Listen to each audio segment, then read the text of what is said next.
सोलापूर जिल्ह्यातील शेतकऱ्यांसाठी आनंदाची आणि महत्त्वाची बातमी आहे। सोलापूर जिल्ह्याचे जलवरदायी असलेलं उजनी धरण हे आज दुपारी या ठिकाणी 50% या ठिकाणी भरलं आहे। त्यामुळं नदीकाठच्या शेतकऱ्यांमध्ये सध्या आनंदाचं वातावरण आहे।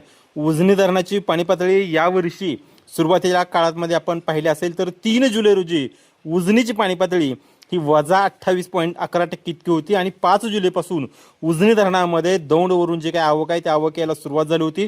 सुरुवातीची जी आवक होती ती सुरुवातीची आवक 6883 क्युसेक्स इतकी आवक होती आणि पुणे जिल्ह्यामध्ये आणि धरण पाणलोट क्षेत्रामध्ये जो काही जोरदार पाऊस पडत होता त्यामुळे दौंडमधून सातत्याने आवक सुरू झाली। ही या हंगामातली सर्वात जास्त आवक होती ती 1,61,000 क्युसेक्स इतकी आवक होती आणि अवघ्या 4 दिवसामध्ये उजनी धरण हे प्लसमध्ये आलं होतं। 8 जुलै रोजी पहाटे 1:30 वाजता उजनी धरण हे प्लसमध्ये आलं होतं।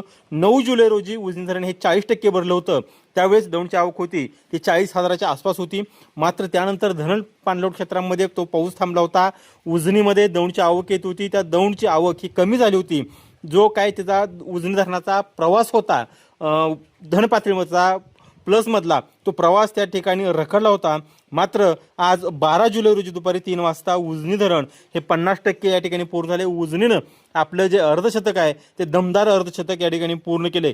आज दुपारी 3 वाजताची जर आपण उजनी अपडेट पाहिली असेल तर दौंडची आवक ही केवळ 6,780 क्युसेक्स असून जो काय उपयुक्त पाणीसाठा आहे तो 26.78 TMC असून एकूण पाणीसाठा हा 90.44 TMC असून धरणाची टक्केवारी ही 49.99% म्हणजे 50% उजनी धरणाची या ठिकाणी पाणी पातळी भरली आहे।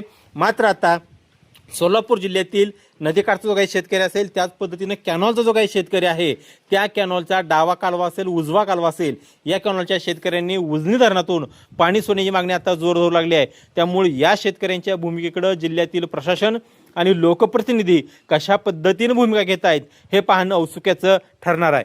तुर्तास तरी उजनीनं आपलं दमदार अर्धशतक या ठिकाणी पूर्ण केलं आहे।